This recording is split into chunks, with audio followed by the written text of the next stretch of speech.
네, 우리 말씀 보시겠습니다. 오늘 은혜 받으실 기록된 하나님의 말씀은 스가랴서 4장 1절에서 14절까지 보겠습니다. 스가랴서 4장 우리 전체 내용입니다. 1절에서 14절까지 함께 봅니다. 구약성서 1315페이지에 있습니다. 스가랴서 4장 1절에서 14절입니다. 예, 저하고 여러분이 한 절씩 교독하겠습니다. 내게 말하던 천사가 다시 와서 나를 깨우니 마치 자는 사람이 잠에서 깨어난 것 같더라. 그가 내게 묻되 내가 무엇을 보느냐? 내가 대답하되 내가 보니 순금 든 장대가 있는데 그 위에는 기름 그릇이 있고 또 그 기름 그릇 위에 7 등잔이 있으며 그 기름 그릇 위에 있는 등잔을 위에서 7 관이 있고 그 등잔대 곁에 2 감람나무가 있는데 하나는 그 기름 그릇 오른쪽에 있고 하나는 그 왼쪽에 있나이다 하고 내게 말하는 천사에게 물어 이르되 내 주여 이것들이 무엇이니까 하니 내게 말하는 천사가 대답하여 이르되 내가 이것들이 무엇인지 알지 못하느냐 하므로 내가 대답하되 내 주여 내가 알지 못하나이다 하니 그가 내게 대답하여 이르되 여호와께서 스룹바벨에게 하신 말씀이 이러하니라 만군의 여호와께서 말씀하시되 이는 힘으로 되지 아니하며 능력으로 되지 아니하고 오직 나의 영으로 되느니라. 큰 산아 내가 무엇이냐 내가 스룹바벨 앞에서 평지가 되리라. 그가 머릿돌을 내놓을 때에 무리가 외치기를 은총 은총이 그에게 있을지어다 하리라 하셨고 여호와께서 말씀이 또 내게 임하여 이르시되 스룹바벨의 손이 이 성전의 기초를 놓았은즉 그의 손이 또한 그 일을 마치리라 하셨나니 만군의 여호와께서 나를 너희에게 보내신 줄을 내가 알리라 하셨느니라. 작은 일을 날이라도 멸시하는 자가 누구냐? 사람들이 스룹바벨의 손에 다림줄이 있음을 보고 기뻐하리라. 이 7은 온 세상에 두루다니는 여호와의 눈이라 하니라. 내가 그에게 물어 이르되 등잔대 좌우에 2 감람나무는 무슨 뜻이니까 하고 다시 그에게 물어 이르되 금 기름을 흘리는 2 금관 옆에 있는 이 갈람나무 2가지는 무슨 뜻이니까 하니 그가 내게 대답하여 이르되 내가 이것이 무엇인지 알지 못하느냐 하는지라. 내가 대답하되 내 주여 알지 못하나이다 하니 이르되 이는 기름 부음 받은 자 둘이니 온 세상에 주 앞에 서 있는 자니라 하더라. 하나님 말씀입니다. 아멘. 네, 우리 오늘은 스가랴 4장입니다. 4장 1절에서 14절까지 함께 봤습니다. 우리 그 내용 가지고 기초석이 머릿돌이 될 때까지, 기초석이 머릿돌이 될 때까지라는 제목으로 우리 함께 나누겠습니다. 우리 지난 시간에 대제사장인 여호수아가 하나님 앞에 섰는데 막 엄청 꼬질꼬질하고 지저분한 옷을 입고 서 있는 여호수아를 봤습니다. 그게 죄의 옷이죠. 그 죄의 옷을 고발하는 사탄이 있었습니다. 그런데 하나님께서 그 옷을 여호수아의 그 꼬질꼬질한 그 때국물이 막 줄줄 흐르는 그 옷을 벗기시고 아름다운 옷으로 갈아 입히셨습니다. 그리고 사탄을 오히려 책망하시는 모습을 봤습니다. 그때 뭐라고 말씀하시냐면 여호수아를 보고 불에서 꺼낸 그을린 나무다라고 그런 말씀을 하셨습니다. 우리가 그 불에서 꺼낸 그런 그을린 나무인데 야 그래도 나는 30%나 남았어. 나는 70%나 남았는데 라고 서로 비교하고 있는 그런 사람들 중에 하나가 우리가 혹시 아닌지 모르겠습니다. 아무 쓸데없는 나무만 아궁이에 던져집니다. 그 태워서 타다가 남은 나무가 30%가 남았건 70%가 남았건 그것이 무엇이 그렇게 중요하겠습니까? 어차피 죽은 나무고 어차피 열매를 맺지 못하는 그을린 나무일 뿐입니다. 그런데 하나님께서 그 그슬린 나무에 생명을 입히시고 소망을 주신다라는 말씀을 우리 지난 시간에 선포를 했습니다. 그것이 복음이죠. 생명이 없는 곳에 하나님께서 생명을 던지신다는 겁니다. 생명을 주신다는 거죠. 그것이 복음입니다. 오늘은 스가랴의 5번째 환상입니다. 계속해서 꿈과 환상의 이야기가 이어지죠. 오늘의 주인공은 스룹바벨입니다. 지난 시간의 주인공은 여호수아였는데 오늘의 주인공은 스룹바벨입니다. 스룹바벨과 여호수아는 성전이 다시 재건하는 데 있어서 두 양대 산맥이었습니다. 여호수아는 대제사장이었고 스룹바벨은 유다의 총독이었습니다. 각각 종교적, 정치적인 어떤 지도자라고 보시면 되죠. 오늘은 스룹바벨에게 스가랴를 통해서 하나님의 말씀이 선포됩니다. 우리 1절에서 3절까지 읽습니다.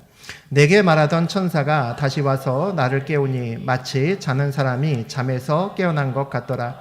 그가 내게 묻되 내가 무엇을 보느냐? 내가 대답하되 내가 보니 순금 등잔대가 있는데 그 위에는 기름 그릇이 있고 또 그 기름 그릇 위에 7 등잔이 있으며 그 기름 그릇 위에 있는 등잔을 위해서 7관이 있고 그 등잔대 곁에 2 감람나무가 있는데 하나는 그 기름 그릇 오른쪽에 있고 하나는 그 왼쪽에 있나이다 하고, 스가랴가 계속된 이제 환상을 보고 있습니다. 그 가운데 와서 천사가 와서 흔들어 깨웁니다. 야, 일어나. 지금 거의 뭐 꿈꾸고 있거나 거의 자는 것과 가까운데 또 그걸 깨운다는 얘기죠. 일종의 액자 꿈입니다. 그죠? 꿈에서도 꿈을 꾸는, 환상에서 또 환상을 보고 있습니다. 그만큼 굉장히 환상이 명료하고 분명하다는 얘기입니다. 내가 꿈에서 다시 꿈을 꾸고 있고 그것을 깨워서 일어난다는 얘기는 그만큼 굉장히 생생하게 지금 꿈을 보고 있다는 거죠. 스가랴에게 무엇을 보느냐라고 묻고 그 다음에 스가랴가 보는 내용들이 그 다음에 나옵니다. 뭐 순금의 등잔대가 있는데 그 제일 위쪽에 이제 기름 그릇이 있죠. 이것을 이제 형상화하면 그 인터넷에서 찾아봤더니 적절한 그림이 별로 없고 이게 그나마 제일 비슷한 것 같습니다. 보시는 것처럼 제일 위쪽에 기름 그릇이 있습니다. 기름 그릇이 있고 그 아래쪽에 작은 관들이 연결되어 있으면서 7개의 촛대와 이렇게 연결되어 있는 것을 볼 수 있습니다.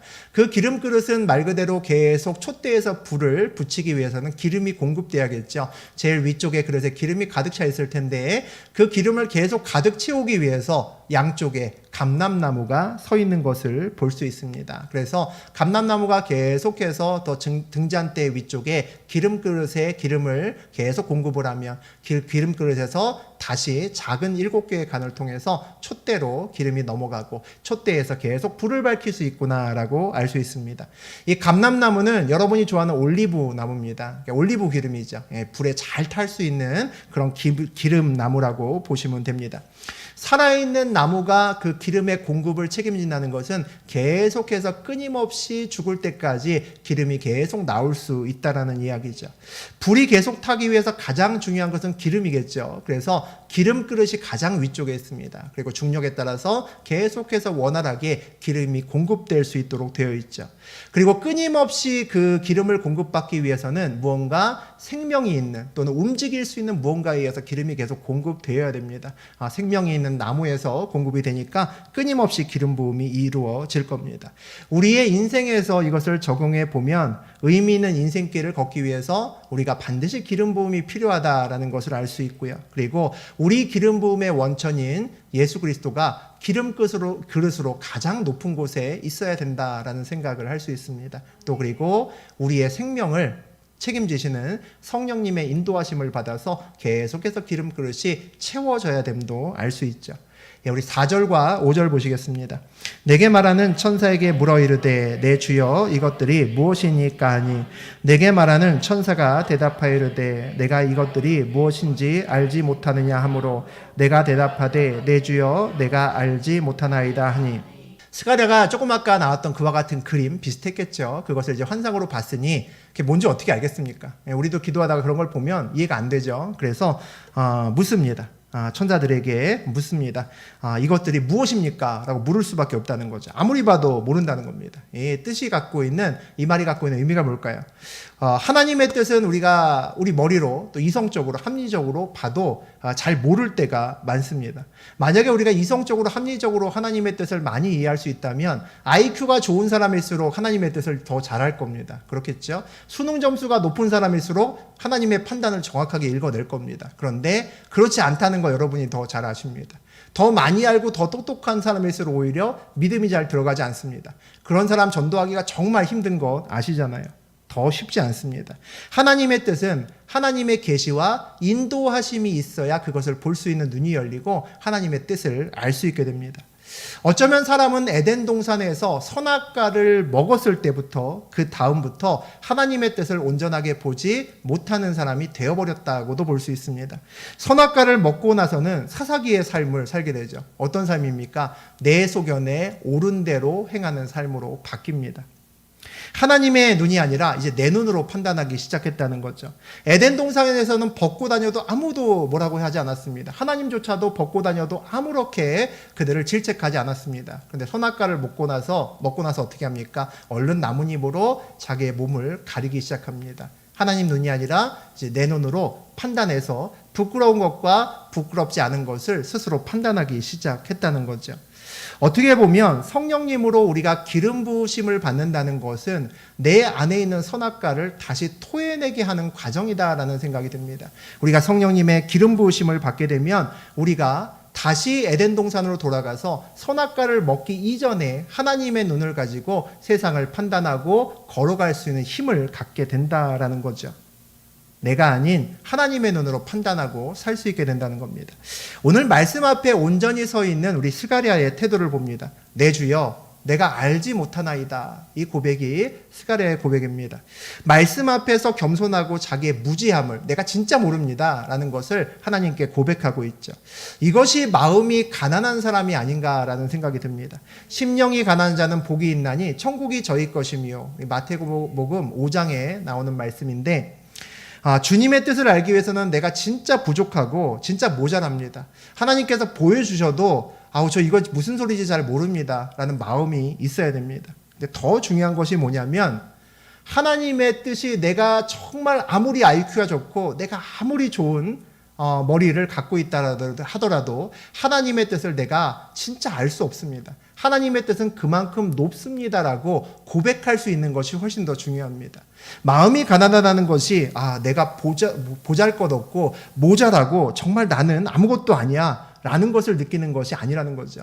나보다 하나님이 너무나 위대하고 높기 때문에 그에 비해서 내가 초라하기 때문에 늘 주 앞에서 겸손한 자세를 가질 수밖에 없다는 겁니다. 그 마음을 가져야 하나님의 뜻이 보이기 시작합니다. 우리 6절 같이 한번 읽어봅니다. 그가 내게 대답하여 이르되 여호와께서 스룹바벨에게 하신 말씀이 이러하니라. 만군의 여호와께서 말씀하시되 이는 힘으로 되지 아니하며 능력으로 되지 아니하고 오직 나의 영으로 되느니라. 하나님께서 우리 스룹바벨에게 말씀하십니다. 스룹바벨은 유다의 정치적인 지도자고 유다 총독입니다. 그리고 이 성전을 지금 재건하는 일에 총책임자가 또 역시 유다 총독인 스룹바벨이죠.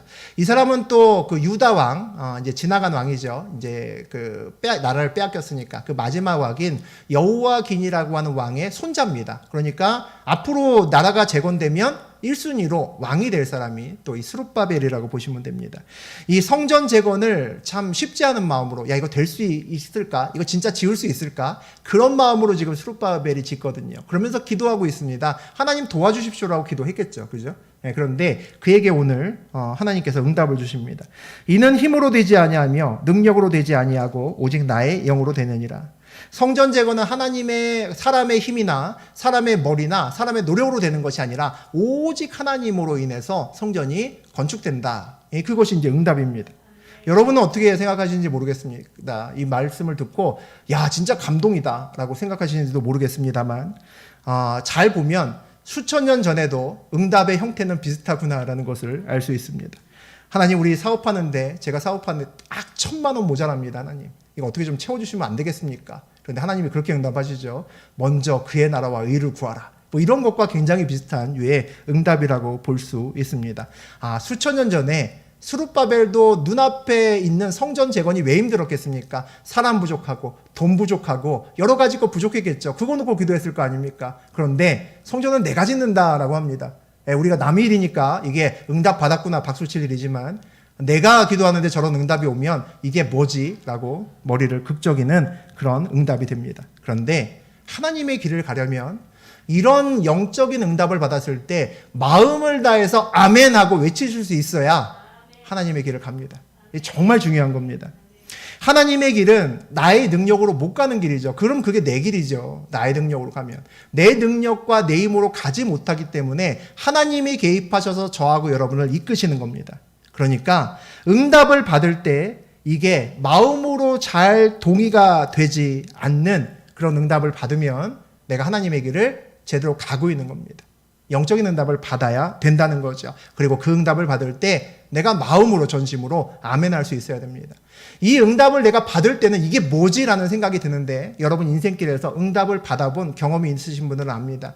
그 응답을 받은 상태에서는 처음에는 잘 모르는데 지나가고 나면 그 응답의 의미가 무엇인지 반드시 압니다. 하나님이 나타내시기 때문이죠.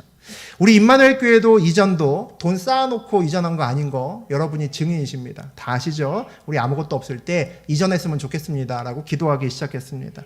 지나놓고 보니까 진짜 하나님이 다 하셨습니다. 맞죠? 이전 과정을 모두 다 기도하고 여러분 눈으로 하나씩 하나씩 봐왔으니까 저하고 여러분이 모두 다 증인이죠. 이전하면서 제가 단 한 번도 강대상에서 건축헌금 하자라고 한 적 없습니다.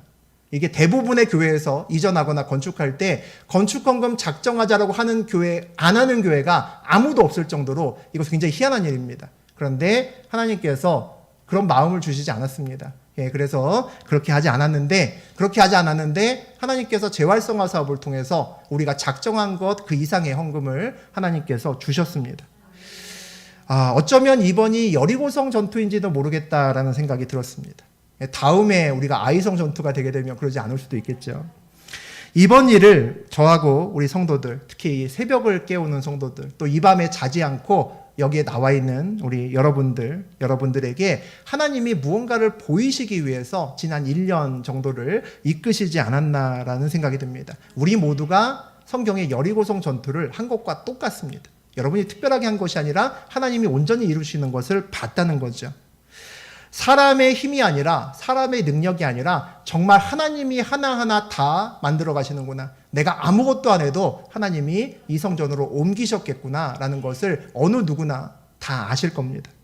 세상을 살아가다 보면 돈과 권력이 눈에 보이죠. 저도 앞에서 여기 오기 전에 세상 살아봐서 조금 압니다. 밖에 나가면 돈이 얼마나 큰 위력을 갖고 있는지 저도 압니다.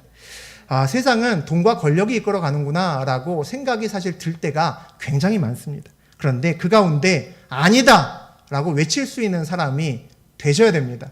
저하고 여러분이 그 한 사람이 되셔야 된다는 거죠. 세상은 돈과 권력이 아니라 하나님이 이끌어가셔 라고 그렇게 선포할 수 있는 저하고 여러분이 되셔야 됩니다. 근데 그냥 외칠 수 없잖아요. 오늘 내가 성경 공부를 해봤더니 하나님이 이렇게 하시니까 나 이렇게 외칠래. 그러면 힘있게 외칠 수 있겠습니까? 없죠. 그냥 들은 얘기인데, 그렇게 누가 얘기를 하더라고요. 라고 이렇게 하는 말이 무슨 힘이 되겠습니까? 그런데 내 삶에서 보고, 듣고, 느낀 것은 힘있게 선포할 수 있죠.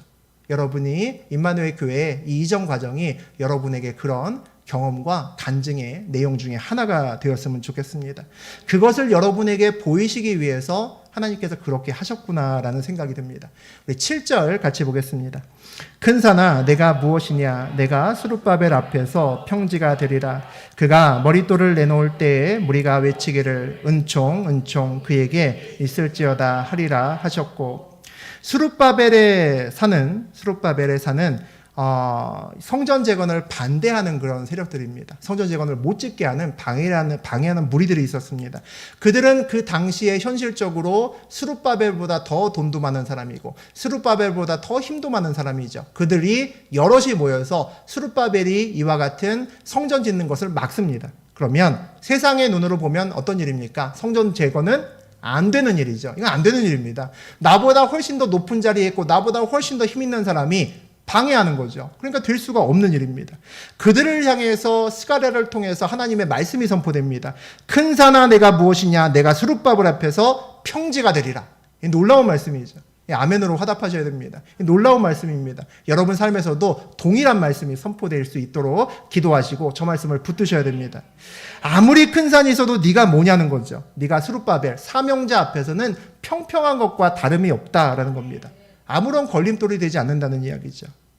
내 앞에 아무리 큰 걸림돌이 있어도 나는 할 수 있어. 이런 마음이 들려면 막 마인드 컨트롤을 막 수십만 번 해도 그게 되지 않습니다. 잘 안 되죠. 눈을 뜨면 그 산이 보이는데 어떻게 그 마음이 생기겠습니까?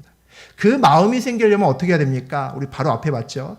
이는 사람의 힘과 능력으로 되는 것이 아니라 하나님의 영으로 됩니다라는 것을 마음으로 아멘할 수 있어야 내 앞에 큰 산에서 믿음의 눈으로 평지를 볼 수 있습니다.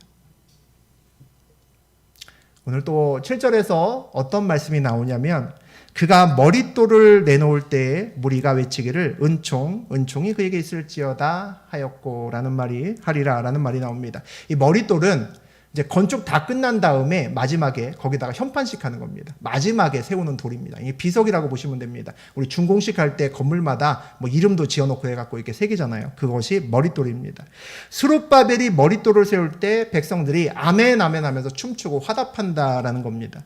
지금 눈앞에 큰 문제 때문에 주변의 대적 때문에 야, 이 공사가 되겠냐? 안 되겠지 이러고 있는데 하나님께서 마지막 날에 머릿돌을 세우는 모습을 보여주신다는 겁니다.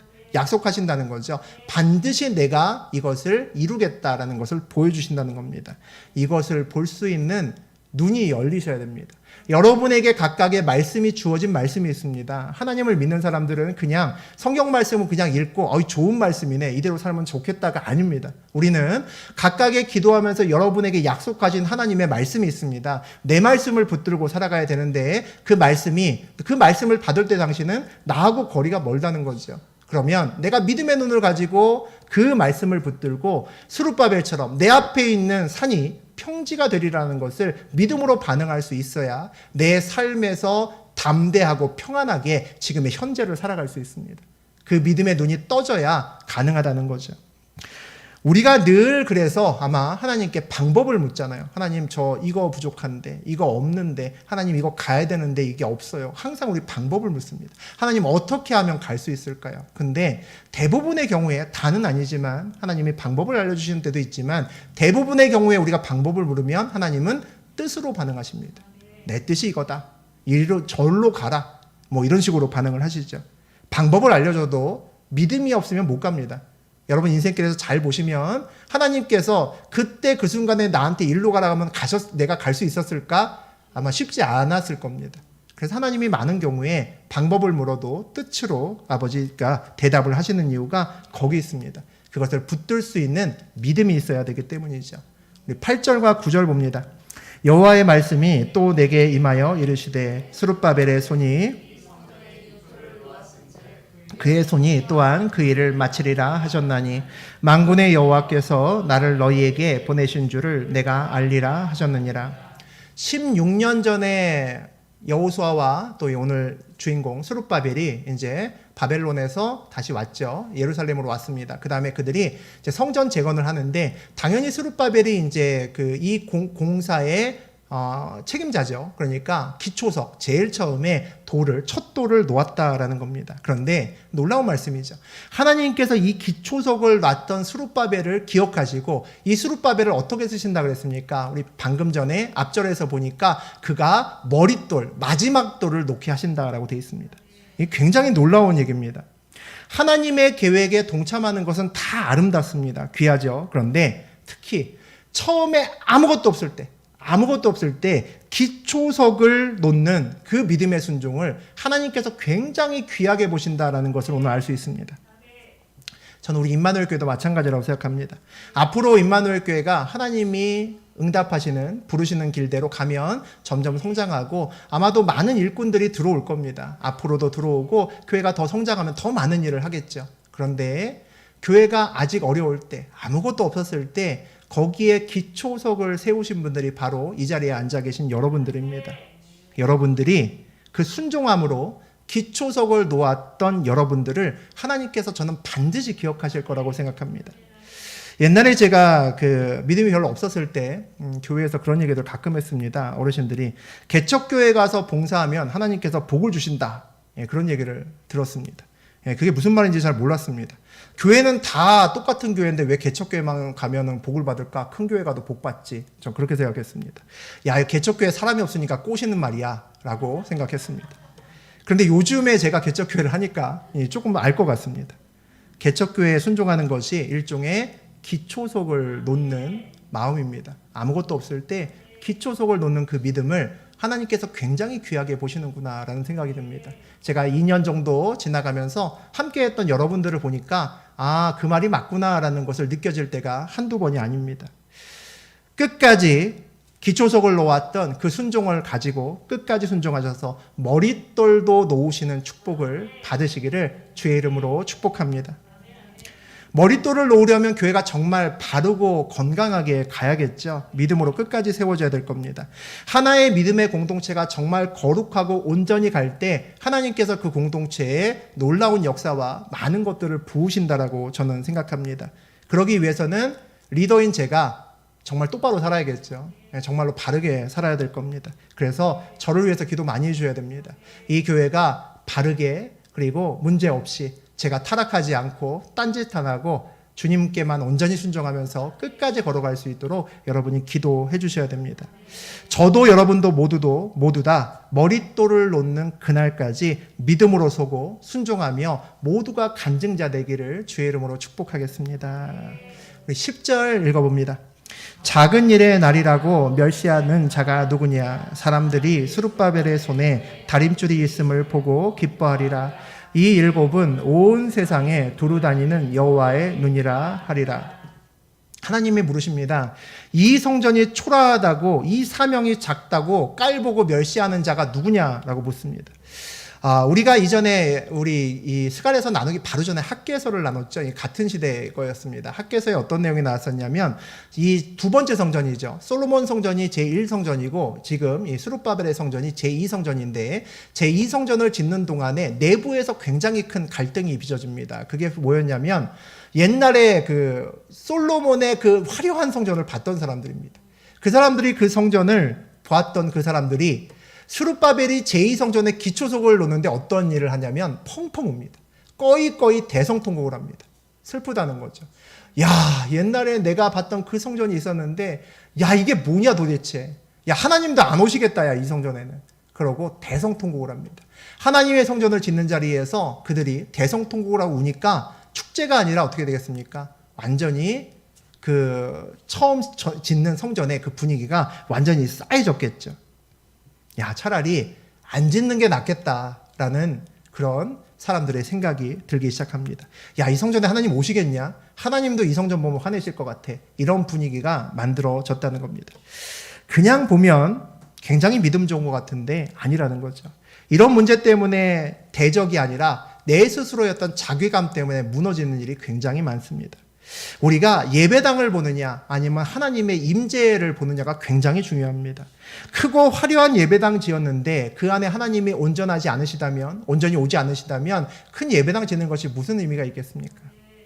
하지만 눈에 보기에 초라한 곳이라도 그곳에 하나님의 임재가 뜨겁게 느껴지면 그곳이 천국이고 그곳이 우리가 온전히 예배드릴 처소가 됩니다.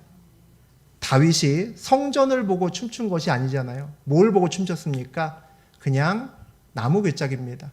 여호와의 괴가 돌다가 성전으로 오는 걸 보고 옷이 벗겨지도록 춤췄습니다.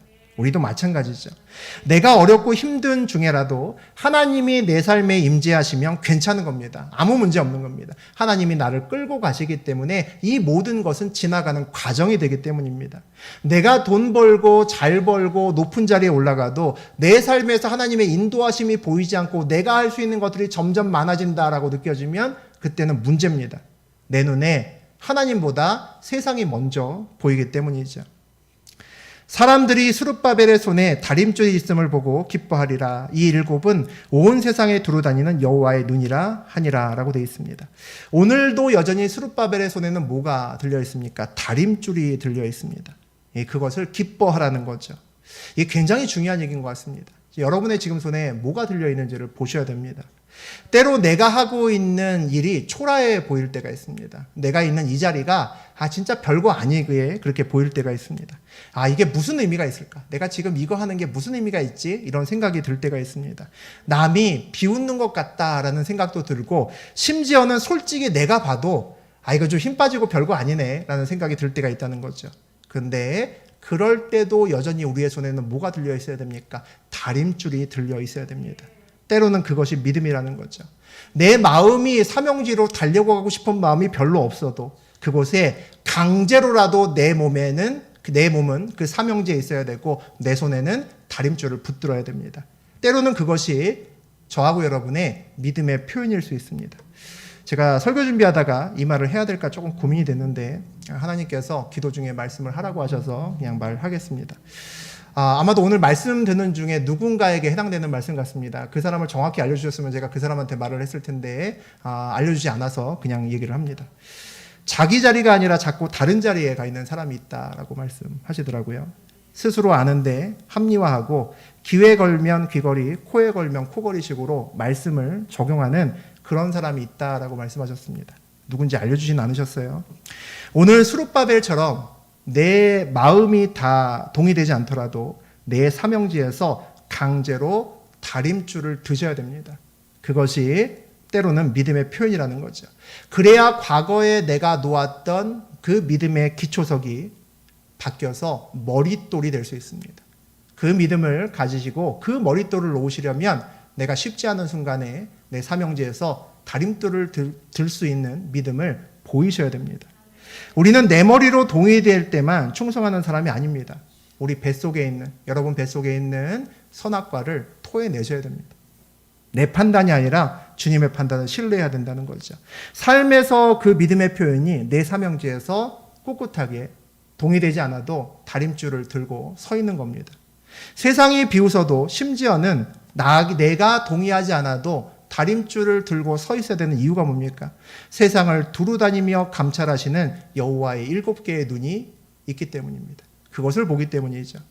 7개의 눈이 뭡니까? 빠짐없이 모든 것을 다 보고 있다는 겁니다. 7개나 되는 눈이 나를 보고 있다는 거죠.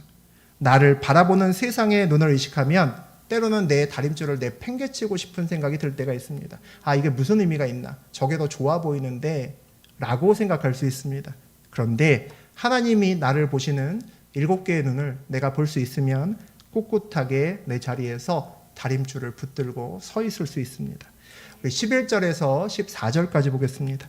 내가 그에게 물어 이르되 등잔대 좌우에 두 감람나무는 무슨 뜻이니까 하고 다시 그에게 물어 이르되 금기름을 흘리는 이 감람나무 2가지는 무슨 뜻이니까 하니 그가 내게 대답하여 이르되 내가 이것이 무엇인지 알지 못하느냐 하는지라 내가 대답하되 내 주여 알지 못하나이다 하니 이르되 이는 기름 부음 받은 자야 둘이니 온 세상에 주 앞에 서 있는 자니라 하더라.